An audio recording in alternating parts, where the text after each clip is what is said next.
Park and Bayside Park and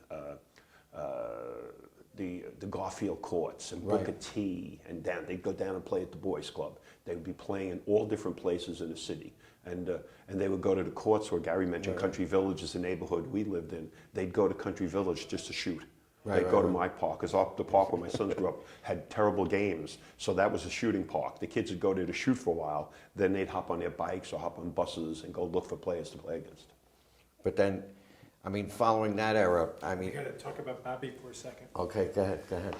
Coach, he was what, 5'4" as a freshman? He was 5'1" the 8th grade, 5'4" as a freshman. Okay, so you have your son, who turns out to be probably the most incredible high school basketball competitor of all time. I have a conversation with Coach Krzyzewski in front of 1,000 people at the Hyatt Hotel. We got every bigwig in the business world there. So I have the guts to stand up and say to him, Coach, is there one player at Duke who personified everything that represented what was good in basketball? Hard-working, tenacity, heart, passion. I said, who would that one player be? And without hesitation, he said, your son. And he said, your son had an incredible ingredient that he had to use an adjective to describe. And he said, the kid had the ability to dare. He was daring. He says, when the money was on the line, when everything was there, the kid would just mentally go to a different level. And he says it was incredible. He goes, I never had that. I always wish I had that as a player and as a coach. And from a distance, I look back and I looked at it incredibly. He says we would have tremendously difficult practices. After practice, the kid would hop on the Stairmaster at the highest level for another 50 minutes. But, you know, sometimes it's hard to stroke your own son. But can you tell us a little bit about this father-son relationship and that high school experience having incredible, because the last 3 years were all undefeated, right? No, actually they lost one game as sophomores, one game as juniors, both to Ferris High School in Jersey City, and then didn't lose a game as seniors, so that they actually went 91-2. But the two games that they lost were regular season games, 4 o'clock in the afternoon at Ferris. And they were just very, like, urban, tough environment. They lost 2 close games. And those games, the kids will always talk about. It made them a little bit, you know, they made their concentration level pick up. Right. But they did have a blip twice, when they were 15 and when they were 16, and they were 17. It wasn't a game the whole year when they were seniors. It was really close. But, you know, I just think he grew up in a time when you could have heroes that you could reach out and touch.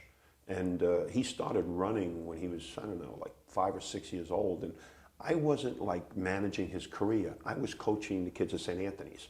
But I would go watch him like run track or watch him go play a basketball game. And he was a little shrimpy guy. But we kind of knew that my wife is kind of average height and I'm 6 foot tall, and he was going to approach my height. And after having coached Kenny Wilson and Dave Rivers and so many, Darryl Charles, Bobby Kilduff, so many good guards over the years, we knew that if he approached 6 foot tall, he was going to be a very good player. And so when he kind of hit 5'4" as a freshman, and he looked like he was like 12, we knew he's going to be okay. And then by sophomore year, he's Dave Rivers. He's 5'7".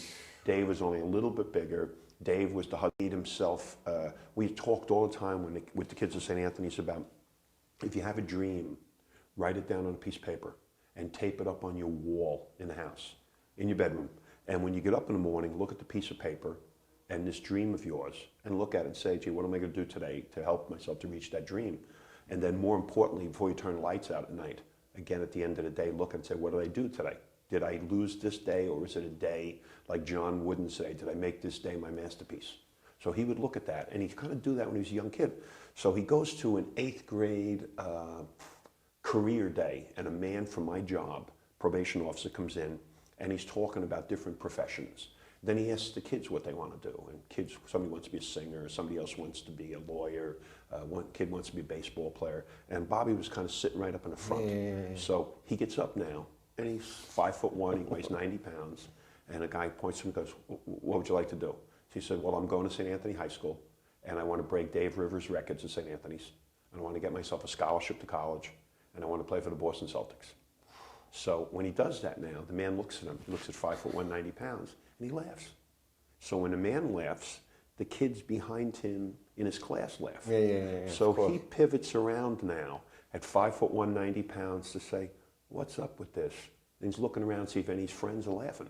And he leaves at 3:30, gets out of school, runs home, gets to the house, throws the clothes on the ground, grabs his ball, goes right to the courts. And I had said earlier, they're not good courts for playing, but they're good courts for practicing. So he's down there. It's a hot day in May. Everybody's doing what they're doing in the neighborhood. He's down. He plays from 3:30 to 5:30. I'm sure my son Danny came down to join him if he didn't have baseball practice. And he plays for 2 hours. I come home and I say, how'd your day go? He relays the entire story. And he says to me, you know, some clown came to school today. And when I said that I was going to do all these things, he laughed.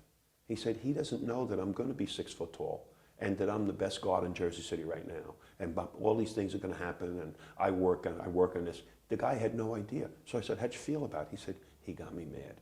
I says, well, as long as he doesn't make you feel that you can't do it, you're fine. He says, oh, I never thought about that. He says, I was even annoyed at the kids because they know how good I am. So that, you know, that made him, he was never afraid to make plays. And he did that in high school, did that in college. You know, he was fortunate in St. Anthony's that we've always had good guards, and I let the guards play. And he's even more fortunate that when he went to college, Mike Krzyzewski lets his guards play. Right. So he was very fortunate. Of all the kids that have ever played at the school, his decision for going to college was the perfect fit between coach and player. You know, Mike Krzyzewski never had Bobby's freedom as a player for Bob Knight.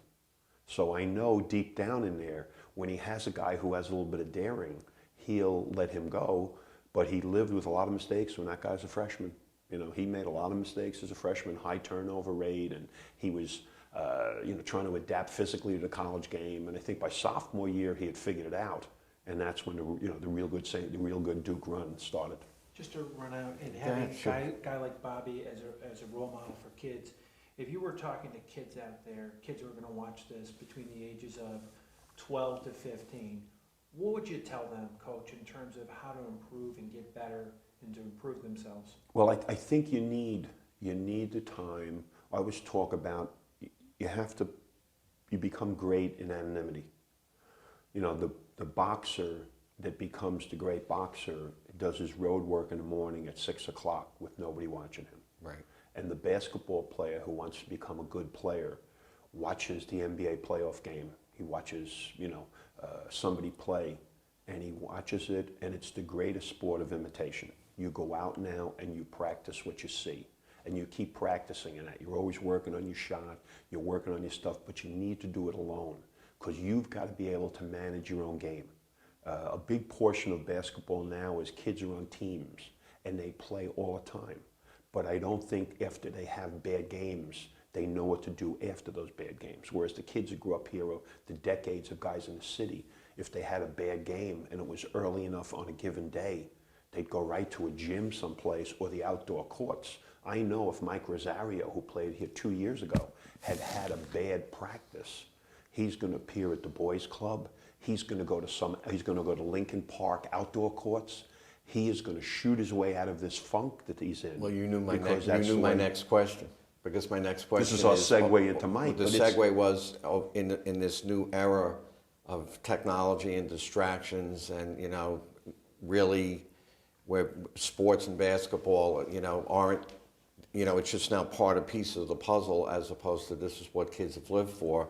I mean, who in the last, let's just say during this era, this last 10 years, you know, still carries that torch, still has that fire. Yeah. Well, Mike Rosario is a kid that grew up with Gary at the boys' club. I don't know when he started, 9 years old maybe. Something like that, yeah. Very young. From the housing projects team. Yeah. From the Duncan housing projects in Jersey City, where Rashawn Burno came from, one of our really great stories. And Mike is one of those guys that wasn't satisfied with his day unless he had played a competitive sport that day. And it couldn't just be like a game that wasn't a passionate game. There had to be something at stake. If it was just like a regular game, he would hang around and see if he could get in one more regular game. Like if you played down at the boys' club, he'd finish a game and he would hope that a team wouldn't have their 5 guys. Then he would ask if he could play with the other team in the next game.